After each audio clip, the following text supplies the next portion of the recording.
What's up, everybody? Patrick LaRouche here from Evolve Restorative Therapy. You can find me at livepainfreeprocess.com, and I'm an intuitive healing expert that created a process called the Live Pain Free Process that helps people optimize their athletic performance by giving them the tools that they need to correct themselves physically, balance out their emotional level, as well as balance out their mental level, which then gives them all the tools needed to live and move pain-free. So we are in one of the last weeks here, and we now already started to get the hips to open because we started addressing our moving forward lack of or not seeing it correctly. And that's the pain-free mindset aspect, right? Then there's the foam rolling aspect, getting our tissues to want to open, not let alone that you have to work with the knee first. The quad and the hamstrings need to be in line for your hips to want to open. Now remember that. If you haven't done the knee stuff and the quad stuff, you have to. Or else this is never, you're always going to find glitches. So we got the foam rolling down. We got the trigger point down. Now get the area is starting to contract and want to contract. Now we have to get it to move and want to move. So when people stretch the glute, there's many different stretches that you can do that's static. Today I'm going to actually show you more of a movement base, and it's not dynamic, but it has movement base because I want you to start learning how to get the quad to do an action, the glute to actually move and feel a stretch while you move. So what I want you to do is lay down on your back, take a rope, wrap it around the arch of your foot.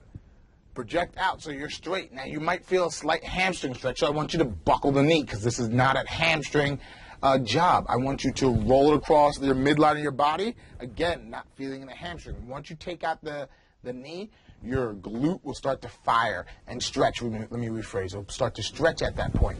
Now you just want to work yourself up. Now your body's going to want to do a number like this.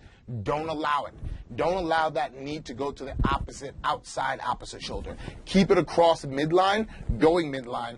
Drop this hand on top of the knee to keep it close to the body and move it up. Once you start doing a number like that and then you straighten, you move it up, you're going to start feeling your glutes start to stretch more and more. Now this is, you might get a pinch here. If you do so, you still have to clear out a lot more in your quad. So as you're bringing this up, keep the knee down, bring it up, feel the stretch in the glute.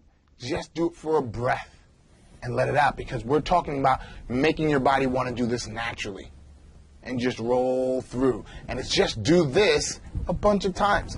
Nice and easy. Walk it all the way up. You can grab the opposite side here and just bring it in. Get your glute to want to function. Get your glute to want to move. Don't beat it into submission. Get it to move. And then afterwards, after you do one leg, I challenge you, get up. See how much of a difference you can make doing those stretches. See how your body activates, how it wants to move when you do it properly. Don't beat yourself into submission. Get it to encourage it to move. And you just do that by repetition. Nice and calm repetition. And then your body will start to kick over. Especially if you cleared out all this stuff before, your body has no reason not to kick over. So next month, we're going to be starting to deal with back pain, man. We're going to start working with the back. And the back is all based off of stability versus mobility. So if you don't cut your hips in line, your back is not going to want to go. Okay? So until next time, folks, bye.